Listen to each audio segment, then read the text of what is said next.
혹시 이런 적 있으신가요? 너는 항상 이래. 왜 매번 이런 식으로 나오는 거야? 라며 떠나가던 전 연인. 정말 친하게 지냈던 친구였는데 이유도 모른 채 일방적으로 손절당해본 경험. 직장에서 나를 좋게 보던 상사가 좋은 기회를 주려고 하는데 나도 모르게 망쳐버렸던 경험 같은 거요. 아니면 호감 있던 사람이 만남 제안했을 때 말도 안 되는 행동을 하며 기회를 망쳐버린 순간은요. 이렇게 인생 여기저기서 당신 손으로 그 관계를 망가뜨려버린 경험이 있으신가요?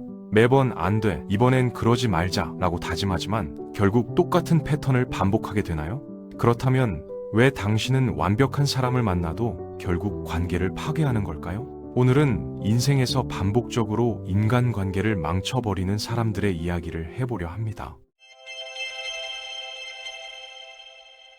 먼저 어쩌면 당신의 어린 시절일지도 모를 이야기를 시작해 볼게요. 부모님이 너무 바빠서 당신을 제대로 봐주지 못했거나 형제와 비교당하며 왜 너는 동생처럼 못하니? 라는 말을 들었을 수도 있습니다. 학교에서 원치 않게 친구들에게 따돌림을 당했거나 좋아하던 친구가 어느 날 갑자기 당신을 외면했을 수도 있죠. 또는 부모님이 자주 싸우는 모습을 보며 자랐거나 혹은 부모님의 이혼으로 한쪽을 선택해야 했던 경험이 있을 수도 있습니다. 이유는 다양하지만 이로 인해 내가 뭔가 부족하구나 라는 생각으로 결론 내린다는 겁니다. 심리학에서는 이를 내면화된 결핍 모델이라 부르는데요. 어린아이들은 어떤 상황이나 문제가 생겼을 때 왜 이렇게 됐는지 그 문제의 본질을 찾기가 어렵습니다. 그렇기 때문에 내가 문제인 거야 라고 생각하는 것이 그 상황의 유일한 설명이 되는 겁니다. 2025년 테헤란대 연구팀의 논문을 보면 어린 시절 형성된 이러한 생각은 성인이 되어서도 무의식적으로 작동한다는 걸 밝혀냈습니다. 이들이 의식적으로 기억하지 못해도 뇌는 정확히 기억하고 있거든요. 그리고 이 생각이 나는 인정받을 만한 사람이 아니다 라는 자아상으로 확장되어 정체성의 핵심이 됩니다. 문제는 이렇게 형성된 정체성이 당신이 세상을 보는 렌즈이자 관계를 해석하는 기본 프로그램이라는 겁니다. 2024년 런던대 신경과학연구소에서 어린 시절 정서적 결핍을 경험한 사람들의 뇌를 스캔했더니 칭찬이나 긍정적인 말을 들을 때 뇌의 특정 영역 활성도가 일반인보다 34% 낮아졌다는 충격적인 연구 결과가 나왔습니다. 이게 무슨 의미냐면 이 사람들은 좋은 것을 인식하는 능력 자체가 약화되어 있다는 겁니다. 많은 시간이 지나 성인이 된 지금 당신이 좋은 사람들을 만나고 그들이 진심으로 당신을 아껴주려 할 때 당신의 뇌 속에서 이성적인 뇌와 감정적인 뇌가 충돌합니다. 이성적인 뇌는 이 사람들은 날 좋아해? 라고 판단하지만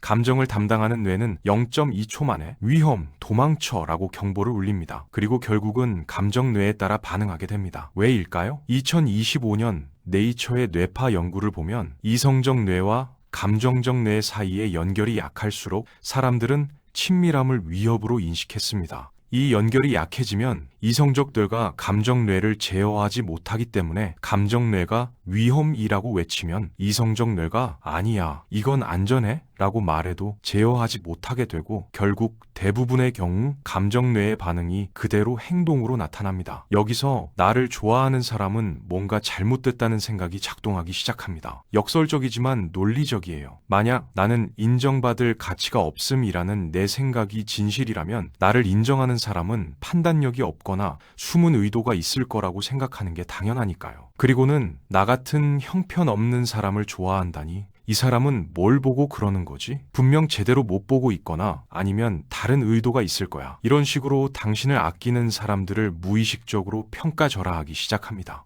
이 사람은 사람 보는 눈이 없어. 진짜 날 알면 떠날 거야 라고요. 그런데 이건 누군가 당신을 공격할 때만 나타나는 게 아니라 오히려 누군가 당신을 칭찬하거나 좋게 대할 때 더 강하게 나타나요. 예를 들면 직장 상사가 요즘 일 잘하네, 고생 많아 라고 말했을 때 겉으로는 어색하게 웃으며 감사합니다 라고 대답하지만 속으로는 그럼 원래 일을 못했다는 건가 라면서 상대의 호의를 공격으로 받아치며 불편해하는 것처럼요. 왜 이런 반응을 보이는 걸까요?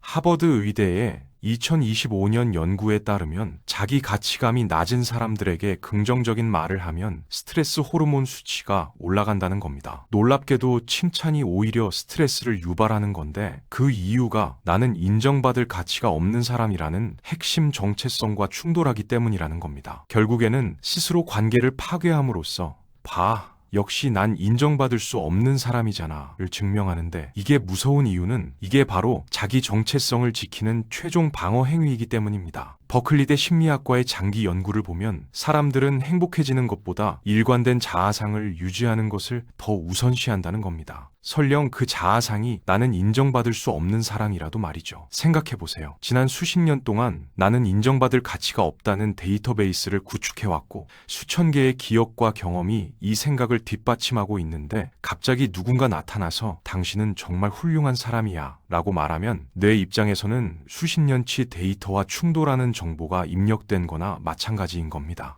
그래서 뇌는 이 새로운 정보를 거부하려 하고 관계를 파괴해서 역시 내 생각이 맞았어를 증명하는 거죠. 이를 자기실현적 예언이라고 하는데, 쉽게 말하면 우리 뇌는 우리가 믿는 것을 증명하는 증거만 선택적으로 수집한다는 겁니다. 당신이 결국 사람들은 떠난다고 믿으면 주변 사람들의 모든 행동을 그 프레임으로 해석하게 되죠. 친구가 다른 친구들과 시간을 보내면 나한테 관심이 없구나. 직장 동료가 피곤해 보이면 나 때문에 지친 거야 라고 생각합니다. 가족이 조용히 있으면 내가 뭔가 잘못했나 라고 해석하며 관계를 끝낼 증거를 수집하는 거죠. 그리고 별것 아닌 일로 큰 충돌을 만듭니다. 직장 동료가 프로젝트에 대해 사소한 의견을 냈는데 당신은 넌 내 능력을 무시한 거야 라고 공격하고, 동료가 그럴 의도 아니었어 라고 해명해도 당신은 믿지 않습니다. 오히려 더 화를 냅니다. 왜냐하면 당신은 이 관계가 끝나야 당신의 정체성이 보호되는 거라고 이미 결정을 내렸거든요. 그날부터 동료와는 어색해지고 팀 분위기는 냉랭해지며 당신은 역시 직장 관계는 오래가지 않아를 스스로에게 다시 증명하며 데이터를 입력합니다. 하지만 사실은 당신이 직접 그 결말을 만든 겁니다. 2025년 BMC 심리학 저널의 연구는 관계를 파괴하는 사람들의 공통점을 발견했는데, 먼저 공격하기, 감정적 거리 두기, 완벽한 기준 들이대기, 과거 상처를 현재에 투사하기 같은 방어적 전략을 사용한다는 겁니다. 이 모든 전략의 목적은 스스로 취약해지지 않으려 하는 데 있습니다. 왜냐하면 어린 시절의 상처로 인해 취약함은 상처받을 가능성을 의미하니까요. 여기서 질문 하나 던져보겠습니다. 당신은 정말로 모든 관계에서 사랑하고 사랑받고 싶습니까? 당신이 관계를 파괴할 때마다 내 생각이 맞았어, 사람들은 결국 떠나라며 스스로가 옳다 생각하지만 결국 당신은 혼자입니다. 그렇다면 당신이 틀렸다는 걸 인정하고 나도 인정받을 수 있는 사람이야 라고 사고 패턴을 바꿔야 하는데, 혹시 두렵다는 생각이 먼저 올라오시나요? 그건 당연한 겁니다. 수십 년 동안 구축해온 정체성 전체를 재구성해야 한다는 걸 뇌가 알기 때문이죠. 네, 과학적으로 설명하면 우리 뇌는 에너지 효율적인 기관이라서 기존 생각을 유지하는 게 새로운 생각을 만드는 것보다 훨씬 에너지가 적게 들기 때문에 뇌는 변화를 싫어해요. 설령 그 변화가 당신을 더 행복하게 만들어도 말이죠. 카네기 멜론대의 2024년 연구를 보면 사람들에게 자아상과 일치하는 부정적 말을 하면 오히려 마음이 편해진다는 겁니다. 나는 인정받을 수 없는 사람이 당신의 자아상이라면 관계가 파괴되는 게 오히려 편한 겁니다. 익숙하니까요. 그렇다면 당신은 어쩔 수 없이 계속해서 같은 문제로 괴로워하며 살아야 할까요? 아닙니다. 만약 지금의 삶이 만족스럽다면 이 영상을 끝까지 보지 않으셨을 거예요. 지금부터는 당신의 자아상을 변화시키는 가장 효과적인 방법들을 소개해드리겠습니다. 먼저 자아상은 어떻게 변화시키는 걸까요? 다행히도 뇌는 평생 변할 수 있습니다. 하버드 의대와 AIT 신경과학 연구팀의 연구들을 보면 수십 년 지속된 패턴도 집중적인 훈련으로 바꿀 수 있다는 걸 밝혀냈어요. 뇌 스캔 이미지를 보면 훈련 전후 뇌의 연결 강도가 실제로 변하는데, 여기서 핵심은 당신이 의식적으로 개입하는 겁니다. 첫 번째 방법은 패턴 인식입니다. UCLA 마음챙김센터가 개발한 방법인데, 누군가와 갈등이 생기려는 순간 10초간 멈추고 자신에게 물어보는 겁니다. 지금 내가 반응하는 건 이 사람인가? 아니면 과거의 그 사람인가? 이렇게 질문하는 것만으로도 이성적 뇌가 활성화되면서 자동 반응을 멈출 수 있거든요. 처음엔 답을 못 찾아도 괜찮습니다. 반복하다 보면 점차 자신의 패턴을 보기 시작할 거예요. 두 번째 방법은 대안 행동 만들기입니다. 애착 이론의 아버지 존 볼비는 새로운 경험이 낡은 생각을 이긴다고 했는데요. 누군가에게 화가 날 때 공격 대신 솔직함을 표현하는 겁니다. 나는 지금 불안해. 날 떠날까봐 두려워라고요. 이런 표현은 상대방의 공감 반응을 증가시키고, 당신 뇌는 솔직해졌는데 공격받지 않았네라며 새로운 정보를 저장합니다. 세 번째 방법은 반복입니다. 뇌는 패턴을 학습하는 기관이라 솔직해졌는데 상처받지 않는 경험을 반복하면 뇌는 점차 재평가하기 시작합니다.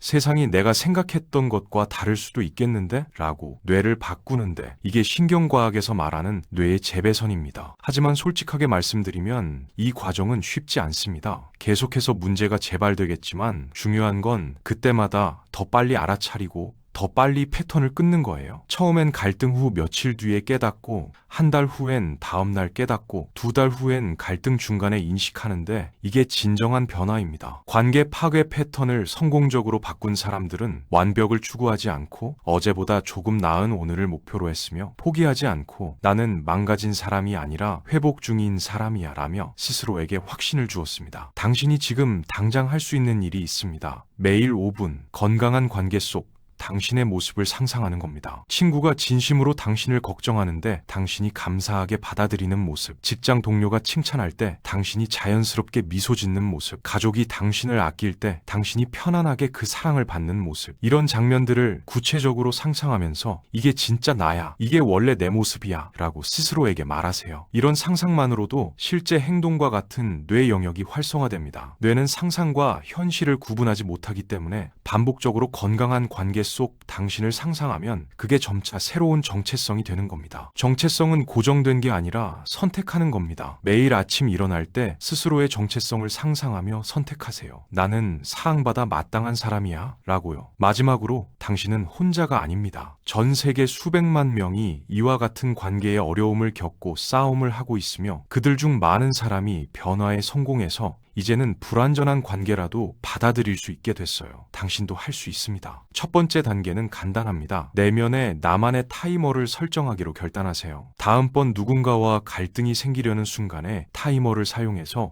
10초 멈추고 질문하세요.